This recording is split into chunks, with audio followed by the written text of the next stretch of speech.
Hi y'all, greetings from Memphis. I'm coming to you from our St. Jude campus in our specialty clinic.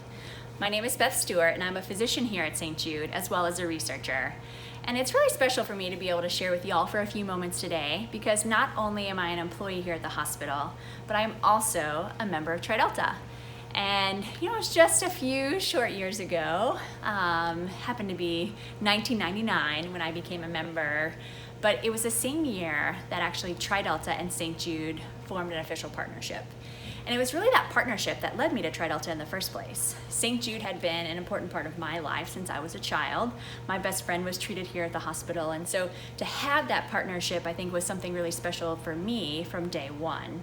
And I don't think I could have imagined then, what that partnership would become. It started off with the teen room, and that was something that was really cool. And to now, these massive efforts with Tri Delta Place and this, specialty clinic.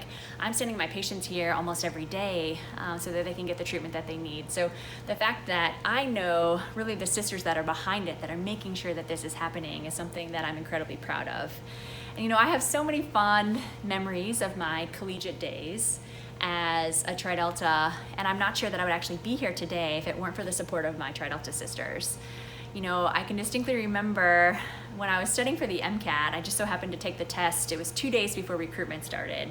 I was president of my chapter at the time, so it was sort of important for me to be involved in recruitment, prep week.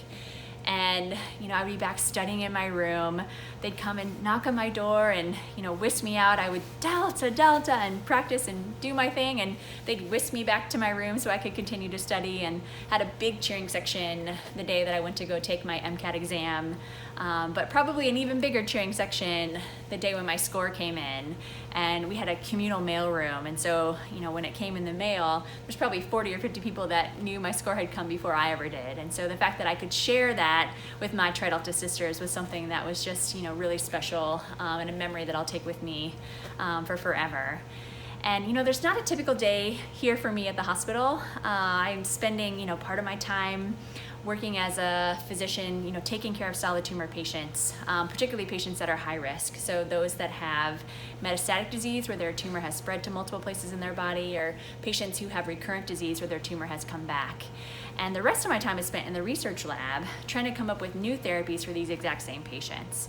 And so the fact that I have these resources at my fingertips, the fact that I can walk through the halls and just know that my patients are taken care of, and know that behind that is a Tri Delta sister that's making it happen, I'm just so proud.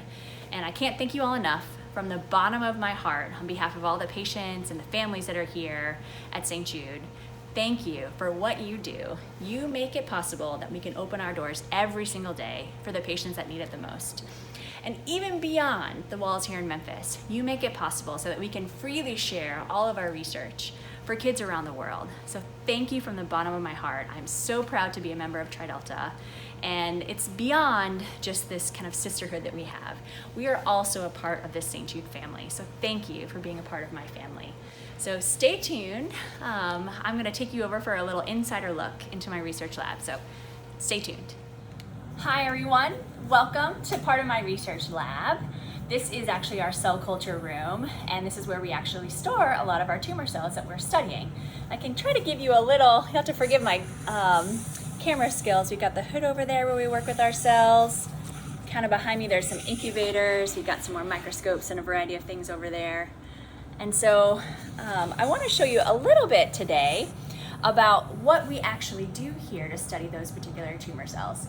And I mentioned before, part of my job here, I work in our solid tumor clinic, so I'm taking care of patients with pediatric solid tumors. It's a very diverse group of diseases. These are tumors that can form really anywhere in the body. So in the bones, in the muscles, in the soft tissues. Because they're so diverse and they can affect multiple places in the body, they're very difficult to study. Some of them are incredibly rare. And part of my research side is actually trying to come up with new therapies for these particular patients. And so how do we exactly do that? One of the things that we opted to do, we actually needed the help of our patients and our families. And so in the past, what was super common actually, they would go, a lot of them, our patients will get chemotherapy for a while. They're likely to have a surgery where their tumor will get removed. our tumor tissue would go to the pathologist, and they would look at the tumor under the microscope, do all the normal studies that they needed to do for the patient, and then anything that was kind of extra typically got thrown away. So we went to our patients and families and said, hey, would you mind, we've got some extra tumor tissue here, would you mind, instead of throwing that away, could we bring it to our research lab so that we could continue to study it? And our families were very receptive to this. They certainly wanted us to continue kind of research efforts, and knowing that there was a chance that we could come up with new particular therapies for these patients. And we started bringing tumors here. As you can imagine, when a tumor is inside the body, it's alive, and so it's growing, unfortunately. But we wanted to still be able to keep this tumor growing. Once you take it out of the body, unless you can provide those same nutrients, that tumor is going to die. So we had to come up with ways that we could keep this tumor tissue alive so that we can still continue to study it. And so we found a way to actually grow tumor cells in dishes that look sort of like this. And a lot of people, I'll show you here an example. There's actually tumor cells in the bottom of this dish. And people will ask me quite often, they're like, is that blood? What nutrients are you growing it in? It's actually not blood. It's something called media. And we put inside this media all the different nutrients. Every tumor is a little bit different, so we have to figure out, kind of troubleshoot which tumor cells like certain nutrients and what things that they need. But we figure that out and continue to grow those tumor cells here in the lab so that we can continue to study them. One of the things that we do is actually drug testing. And so you can imagine if I had tumor cells in a dish, just like this, and I could grow those tumor cells if I put a drug in there, and then I look under the microscope and see, do those tumor cells live or die? And that might tell me whether that drug is effective or not. And that seems great, but you can imagine there's thousands of drugs out there. So if I had to test every single one of them one by one for every individual tumor, I would need cell culture rooms, out the wazoo, and they'd be stacked full of these particular plates, just so that I could do drug testing on the number of drugs that we have.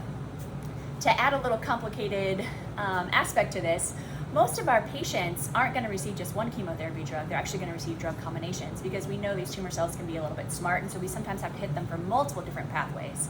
And so we have to combine multiple different drugs. You can imagine it's really an infinite number of combinations that we have to test. So we had to come up with new ways that we could study more drugs that are going to kill these tumor cells. And so we came up with ways to, we slowly but surely kind of worked on this. And so this particular plate has, you can see, 6 different wells, and so I could put tumor cells in all 6 of them and test 6 drugs at once. And that was certainly better. 6 is better than 1. Then we got to the point where we could grow tumor cells in something like this. So this has 12 different wells. So I put tumor cells in all 12 of them and test 12 drugs at once. Again, 12 is better than 6 is better than 1.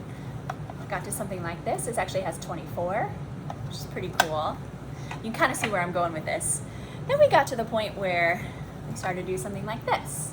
So this particular plate actually has 96 different wells in it, and so in a plate like this, I can actually test 96 different drugs at one particular time. And that was amazing. When we got to this point, that was just incredible. Of course, we didn't stop there. So now mostly what I use is a plate that looks like this.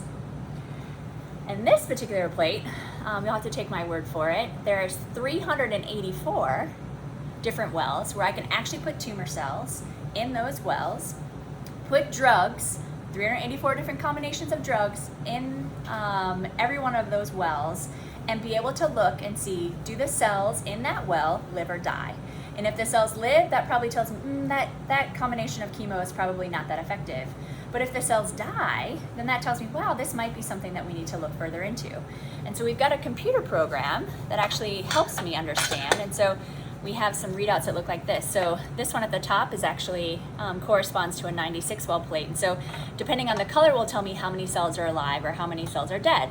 And oftentimes blue, when we see blue, that tells you, man, there's lots of tumor cells that are still living. So those are probably not the most effective drugs.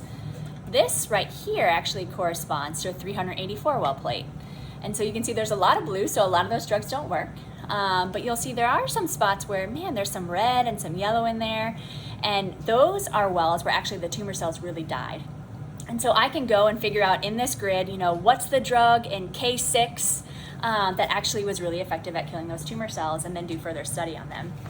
And you know, I wouldn't be doing it justice if I didn't actually show you guys what cancer looked like. And so I'm going to prove to you that I actually do have cancer cells from a patient here at St. Jude that are growing in this dish. And so I'm going to try to give you a little insider look here. This is my microscope, and I've got those tumor cells underneath the microscope here, and they're projecting onto a camera over here. So that is a picture of some cancer cells, and you can see some of them are kind of clumped on top of each other all over the place. Very active. When I actually first put those tumor cells in there, you know, there was a few of them, and now they've grown and they've spread, and they basically cover the whole bottom of this plate. So what I can do is then take these live cells and do exactly what I was telling you about, put them into each of those individual wells and continue to test different drugs. So I hope you've enjoyed just a little insider look into my lab. This is just one aspect of the things that we do here at St. Jude, trying to come up with better therapies for our patients. And sometimes it's not about even coming up with a new therapy, but also trying to reduce the side effects of chemotherapy. So if we can come up with new treatments that are less toxic to our patients, that's also a win. And so I can't thank you enough from the bottom of my heart for all that you guys do every single day to make sure that we can continue to fight for these kids, continue to push the edge of research to make sure that our patients are getting the absolute best care. And I think if you guys were all here right now, we'd kind of be lining up. There'd be some deltas, and I'd be making some triangles. And so just take my word for it. There's a lot of delta love coming from me to y'all, and I hope you enjoy the rest of your Zoom session. So thank you all so much for your time. I just can't thank you enough from the bottom of my heart. Take care. Delta love.